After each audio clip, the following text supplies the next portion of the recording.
Yeah, I mean, I'm trying to go fast. I mean, this is almost 5 fights in a year, so just trying to get it done. Yeah, and why not? So you're back in Denver now after Cage Warriors, which we'll jump into.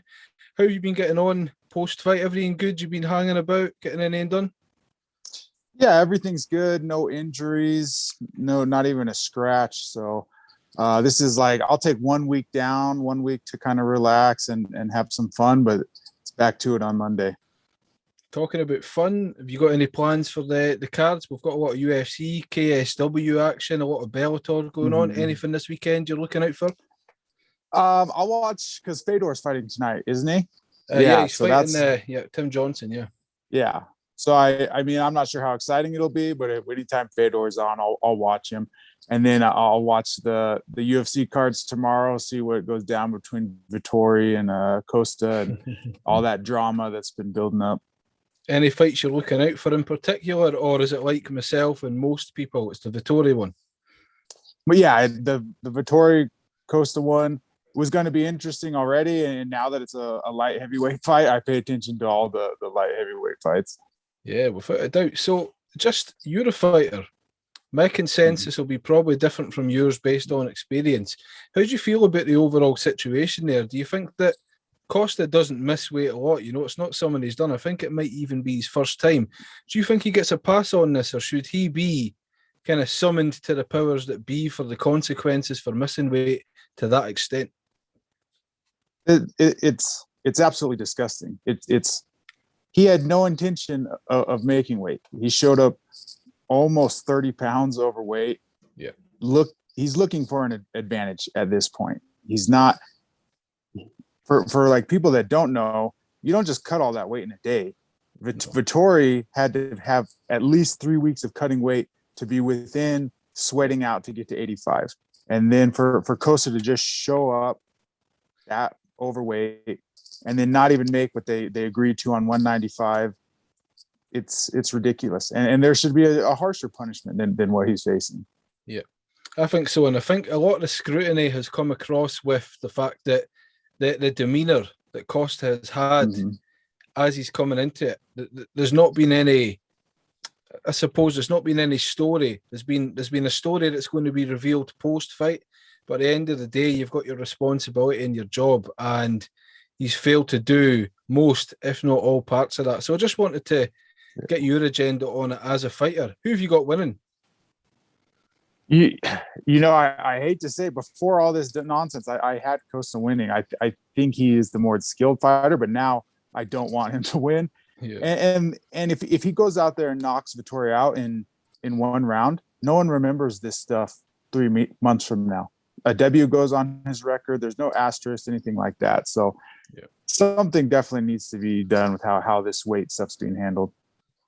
If something isn't done about it, it's just going to leave that gate almost for people to be doing it again, and it's going to be a continued problem much further down the line. And we've already had that stuff. So no, I agree with you. So just jumping on to yourself. So last week, you fought in Cage Warriors. You beat a UFC veteran, Marcus Perez. Now, that's your biggest win to date.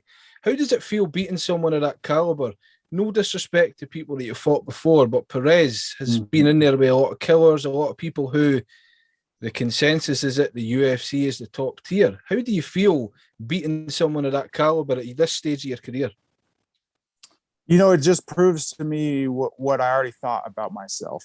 You know, I believe that I should be in the UFC right now. That's what my goals are. That's what I'm aiming for. And, you know, that's why we took the fight. For most people just looking at it on paper, a guy at 4-0 probably doesn't want to fight someone that's 12-5. But my coaches and my team believe in me, and it's just given me the confidence that I am as good as I thought I was. So we know Cage Warriors. I mean, certainly based on Europe, they've been across to America. They're beginning to make waves in America now. The popularity in contests that yourself has been included in. What was it that stuck out for Cage Warriors? We know that a lot of people tend to go for Cage Warriors up to the UFC. Were you aware of Cage Warriors before you got offered the fight? Was that someone you kept your radar on? Yeah, I was aware of them. I am just a fan of MMA in general. I like watching regional shows because that's you're watching guys fighting for the love of fighting. Like no one's making money on those regional shows. So I was aware of Cage Warriors, and I was very excited to fight for them the first time. And then the show that they put on was just so amazing that I knew that I wanted to come back and fight for them again. It looked unlike anything I've seen before personally, because we're that used to indoors. When you're looking there, Mm-hmm. it kind of took me back to wrestling, you know, in the 90s when WCW had all the kind of Titantrons outside, all the lights. It was like that. Was there a moment during that you kind of felt, wow, this is certainly levels up from what I thought it would be at this stage? So yeah, so I was used to it this time, but the last time, my first time fighting for them, and like my background, I was a football player before this. I've been in front of big crowds before, but I haven't fought in front of a crowd yet because of COVID. And then the last time I was fighting for Cage Warriors, walking out in front of that crowd, like big band up on the stage, jumbotron, everything's going crazy. It did get me a little bit. The nerves. I was like, okay, this is different. This is I like this. So, see, getting into MMA, so I didn't want to go too much into your NFL and your rugby and stuff like that, but MMA, was it always something that was in your blood, something that you always were perhaps a fan of, and you thought, maybe if someone doesn't work out, I'll jump into MMA, or did you always have this type of career in mind? So it was always something I was a fan of. I've loved watching MMA and Pride and the UFC when I was a little kid, and my dad was a boxer in Samoa, and like it's just something that always interested me. And then when kind of my athletic career with football and rugby was coming to an end, I I knew it was something I always wanted to do, not necessarily fight professionally, but I wanted to learn, and that's how it got started. Yeah. I just wanted to learn what the guys do, and then turns out I loved it just as much as watching it, and then we just went from there. And did the football career, did that come to an end by choice, or was there circumstances that kind of hindered that before you can progress? It definitely wasn't by choice. It was, I mean, I got cut from the league and bounced around and just didn't stick on a team. It's a tough game, you know. It's a very limited roster spots, and so that's just how it goes. Yeah, yeah. But you're in good hands. You're in good company now. Yeah. Talking about good company, so Elevation Fight Team, I've been fortunate to talk to a lot of great talent, great personalities from there. Was Elevation always the first gym that you had in mind, or did you kind of try other places before settling there? So it's just complete luck, honestly.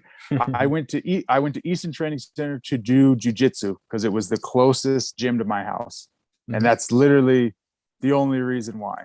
And it just happened to be where Elevation does their sparring, and eventually, big bodies are in high demand in MMA, and they're just like, we need someone for Curtis Blaydes to roll with. Like, can you do that? And I was, sure, hell yeah, I could do that, and just launched from there. And what's it like to roll with Curtis Blaydes? We've been able to see the game plans and the strategies that he's been able to take over a lot of big UFC heavyweights. What's it like rolling with Curtis Blaydes? So it's not fun, but it does give me confidence. There's no way to describe it. He is an absolute monster. And on the ground, he's the most dangerous human being in the world. But it gives me confidence that if my escapes and getting up off my back work against him, I know they literally will work against anybody in the world. Yep, and he's fought the best of the best. We all know the opponents he's fought. So yeah, that's undoubtedly some kind of confidence boost. What about Overeem? Have you trained with Overeem as well? Yeah, he's a good friend of mine. He joined the team almost when I did at the same time. Awesome. And I trained a lot with him. A lot of my striking comes from him. I went out to Thailand with him and trained for a month. So he has a big influence on my game, and he's a really good mentor for me.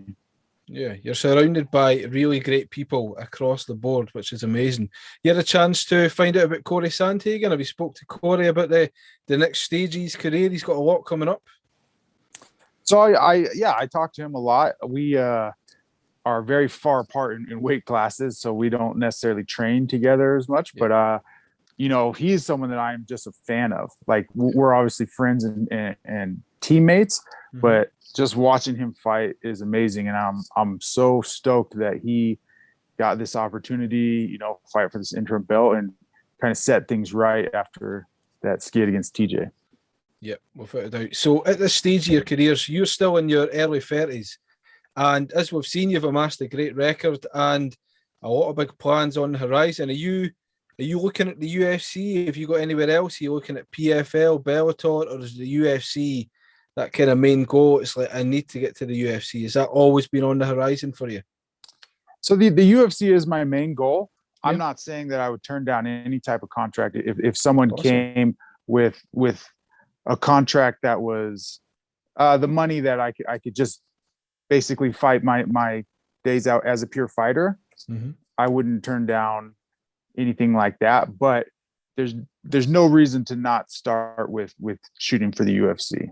Yeah, no, without a doubt. So I'm aware through research you're a family man. So given this kind of career, prize fighting, a lot of people to provide for, have you been able to work out some kind of strategies with management? Got good kind of plans on the go? Are you looking to chase a belt? Are you looking to get to that far? So I have great management. I'm managed by Paradigm. They're fantastic agency. If the belt is what's in the cards, then that'd be great. I'm not, like I said, my goal is to get to the UFC or a big organization. I think the belt makes that happen, but I'm not winning a Cage Warrior belt or an LFA belt is not my end goal or something that I'm super hyper focused on right now. I'll take it if they want to give me the fights, but I'm just looking for fights right now, just to get the record, just to get my name out there, and then get in these big organizations. What would you say is your biggest danger to your opponents? So I don't think anyone has really seen an athlete like me in the cage. There's a lot of strong guys. There's a lot of fast guys, but I am a true elite athlete inside the cage. I played out. There's a reason this is my third professional sport. I played out in the highest levels of football, which in America, those are the best athletes in America. And I don't think people are ready for what that means. And then I have the skills that match that as well when it comes to the striking and grappling. So have you had any kind of comparison? So, I mean, we know other NFL people, we know like Greg Hardy, for example, now, whilst he's been able to show a lot of power on the bases he's hitting, we've seen that he's faced adversity, his cardio, coming from a similar kind of background to yourself in terms of sport. Have you felt any concerns about those types of comparisons, being from the same area, coming into the same sport? Some people, certainly like Greg Hardy, he got fast-tracked almost, maybe a bit more height, but maybe a bit too early, perhaps. Maybe he should have got in there, done a couple of regional things beforehand, but he got shot right up there. Have you ever had to worry about that? Yeah, and so Greg, he got fast tracked for good reasons. He was I'm saying that I'm the best athlete that most people have seen. I was in the NFL and got cut. He was an all pro. So he's definitely a freak in the cage, but it did work against him. He got into the big show too soon, in my opinion. And that's what my coaches here at Elevation have been really taking care of me and making me do things the right way. They made me have 5 amateur fights before I was even able to turn pro. It was 5 knockouts, but it was 5 fight camps, 5 getting ready, making the walk before I even turned pro. And then now I've had 5 pro fights at the highest level. We're not fighting bums. I mean, Marcus Perez is a killer. I haven't fought a single person with a losing record. So my coaches are taking care of me and making sure that when I get to the UFC, it's going to be a finished product. Yep. It's outstanding so far. Like we says, it kind of across the board, you're not in one of those smaller divisions, where it's all a lot more tactic and strategy. When you're in the big leagues in these higher weight classes, the risk, certainly for knockouts, game of inches, so there's a lot of risk that kind of comes into that. So amassing that kind of record is pretty impressive. Yeah, And like I said, I have the best coaches in the world, and we're not just going in there closing our eyes and chucking leather and hoping for knockouts. These are strategic victories against good opponents. So if we're to say now, looking at Cage Warriors, is your Cage Warriors just like a kind of one fight deal, or is it multiple across the board? So every fight I've had with him is just a one fight deal. Okay. I love the organization. I'd go back, but you know, I don't know when they're coming back to the States. So I just have to be able to keep my options open. So no fights, nothing like that before Christmas then, we would say? Is it just kind of downtime from here on? You know, I definitely would not say that. I want the UFC to not be able to deny me. And, you know, I would like to think right now they're considering something, but if they're not, I'll fight again in early December and then put my name right at the top of their list. That's what gets you to the top of the lists. Have you seen anybody in particular in the UFC light heavyweight division? We know that it's a kind of who's who. Is there anybody that you fancy your chances with, want to test yourself against? You know, I would test myself against anyone in the top 5, but I'm not even there yet. So I need to, you know, get there first. I know they just had 2 light heavies on the Contender Series this Tuesday. They got signed, and I would like my chances against either of those guys. Without a doubt. Who have you got for Teixeira and Blachowicz? I think it's Jan or Jan, however he pronounces it. He's really found his stride late in his career, and you know, I like what I'm seeing. He's just knocking people dead. He's trusting in his power, and you know, Glover kind of was the guy a few years ago and then had some rough losses, but I think Jan gets it done. Yeah, that's that Polish power. Now, does that motivate you, given the fact that Jan's so late into his career's managing to come through this stride, and really, in a sense, he's in his prime now on the basis of that, which goes against everything in terms of age. Now, you're still very young, but you're not 23. You know, you're early 30s, 33, is that right? Yep. Does that motivate you, knowing that people like that can go through so many different aspects of their career and even at that level reach the absolute pinnacle?